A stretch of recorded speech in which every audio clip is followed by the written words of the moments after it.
మెల్లమెల్లగా అన్ని విషయాలు కళ్యాణ్ వాళ్ళ నాన్నకి వాళ్ళ ఫ్యామిలీ మొత్తానికి తెలుస్తుంది. అందరూ కళ్యాణ్ని చూసి భయాందోళనకు గురవుతారు. అప్పుడు అర్థమవుతుంది కళ్యాణ్ ఫ్యామిలీ మొత్తానికి కళ్యాణ్కి ప్రేమ మాత్రమే కాదు, తన వాళ్ళ కోసం ప్రాణాలు సైతం లెక్క చేయకుండా ప్రాణాలను కూడా తీయగల ప్రేమ ఉన్నవాడని. కళ్యాణ్ ఉగ్ర రూపాన్ని చూసి అందరూ భయపడిపోయి ఉంటారు. అలా ఒకరోజు రాత్రి అందరూ నిద్రించే సమయంలో యావన్ ఒక అటాక్ ప్లాన్ చేసి ఉంటాడు. ఆ రోజు రాత్రి యావన్ వాళ్ళ గ్యాంగ్ కళ్యాణ్ వాళ్ళ ఇంట్లోకి వెళ్ళడానికి ట్రై చేస్తారు. అలా వాళ్ళ ఇంటి చుట్టూ ఉన్న సెక్యూరిటీని యావన్ పంపిన గ్యాంగ్ హతమారుస్తుంది. అలా గుట్టుచప్పుడుగా కళ్యాణ్ వాళ్ళ సెక్యూరిటీ అంతా హతమారుతారు. సైలెన్సర్స్ గన్స్ పట్టుకొని సైలెంట్గా కళ్యాణ్ వాళ్ళ ఇంటిపైకి వస్తారు. బయట జరుగుతున్న సన్నివేశాలన్నీ కళ్యాణ్ కిటికీలో నుంచి చూస్తూ ఉండింటాడు. ఎవరికీ తెలియకుండా కళ్యాణ్ వాళ్ళని చంపేయాలనుకుంటాడు. మొదటిగా కళ్యాణ్ని చంపాలని కళ్యాణ్ రూమ్కి వెళ్తారు. కళ్యాణ్ని ఒకరు చంపలేరని తెలిసి మొత్తం గ్యాంగ్ అంతా కళ్యాణ్ దగ్గరకు వెళ్తుంది. కళ్యాణ్ రూమ్ డోర్ ఓపెన్లో ఉంటుంది. కళ్యాణ్ని చంపడానికి తన రూమ్ దగ్గరికి వెళ్తారు. ఇలా ఏదైనా జరుగుతుందేమోనని ముందే తన ప్లాన్ని వేసింటాడు కళ్యాణ్. వాళ్లకు సరైన సమాధానం ఇచ్చేలా తన ప్లాన్ని అమలు చేస్తాడు. యావన్ గ్యాంగ్ అంతా లేజర్ గన్స్తో కళ్యాణ్ ఉన్న రూమ్లోకి వస్తారు. బెడ్పై ఉన్న కళ్యాణ్ని చూస్తారు. అందరూ వాళ్ళ లేజర్ గన్స్తో బెడ్పై ఉన్న కళ్యాణ్పై ఫోకస్ పెడతారు. కళ్యాణ్కి ఏమీ అర్థం కాదు, ఏమి చేయలేని స్థితిలో ఉంటాడు. కళ్యాణ్ ఇక తన పనే అయిపోయిందనుకున్నాడు. ఎక్కడికి కదలలేని స్థితిలో ఉన్నాడు. ఎటు కదిలినా తను ప్రాణంపై ఆశ వదులుకోవాల్సిందే.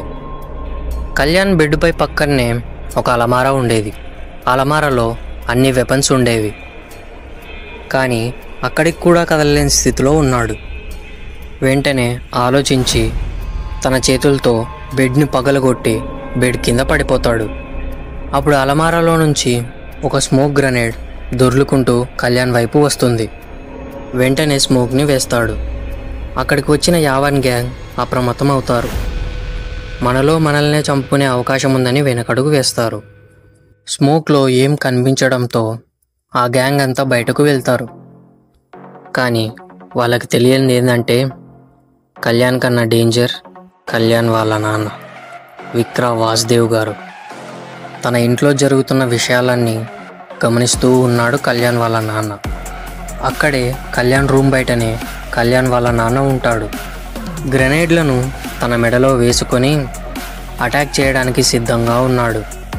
ఆ గ్యాంగ్ బయటికి రావడంతో తన దగ్గర ఉన్న నేడ్లను విసిరేస్తాడు. అలా కొంతమంది చనిపోతారు. ఆ హడావిడిలో మిగతా వాళ్ళు మళ్ళీ కళ్యాణ్ రూమ్కి వెళ్ళి ఉంటారు. కళ్యాణ్ వాళ్ళకి ఛాన్స్ ఇస్తాడా చెప్పండి? గ్యాస్ సిలిండర్లను ఓపెన్ చేసి తను కిటికీలో నుంచి బయటకు దూకేసి ఉంటాడు. అప్పుడు వాళ్ళ నాన్న ఒక్క బాంబు విసిరేస్తాడు. ఆ రూమ్ అంతా మటాష్ అయిపోతుంది. అలా వారి కుటుంబాన్ని కాపాడుకుంటారు.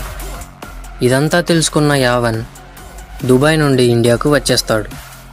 అప్పుడు కళ్యాణ్ నాన్నతో ఇలా అంటాడు, సారీ నాన్న, ఇక నుంచి ఏ ప్రాబ్లం రానివ్వను అని ప్రామిస్ చేస్తాడు. ఇక దీనికి ముగింపు పలకాలనుకుంటాడు కళ్యాణ్. కళ్యాణ్ ఒక్క క్షణం ఆశ్చర్యపోతాడు. ఆలోచనలో పడిపోతాడు. ఏదైనా చేయాలి, ఈ ఘటనలకు ఎండ్ కార్డ్ వేయాలని ఫిక్స్ అయిపోతాడు. కానీ కళ్యాణ్కి ఎక్కడో అనుమానం వస్తుంది. తన ఇంటి గురించి అంతా తెలిసిన వారైతేనే ఇలా చేస్తారు అని ఆలోచిస్తూ ఉండేవాడు కళ్యాణ్. లేదంటే ఇది ఎలా సాధ్యం అని సంకోచిస్తూ ఉండేవాడు. ఇక్కడ ఉంటే ఫ్యామిలీకి ప్రాబ్లం అని అందరినీ వేరే చోటుకి తీసుకువెళ్ళడానికి సిద్ధమవుతాడు.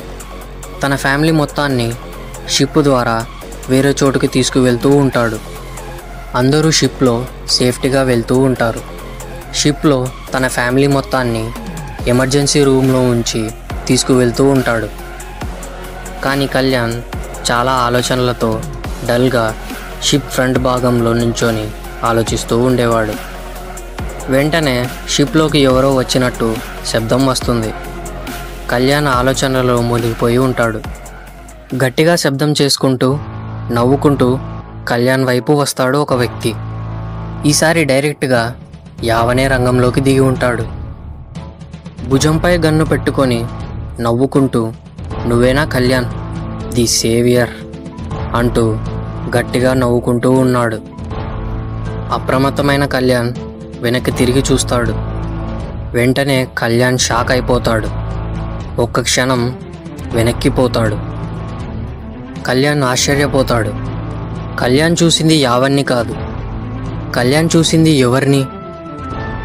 యావన్ చనిపోయాడా, బ్రతికే ఉన్నాడా? అసలు కళ్యాణ్ చూసింది ఎవరిని? నెక్స్ట్ ఎపిసోడ్లో చూద్దాం. Don't forget to like, share, subscribe.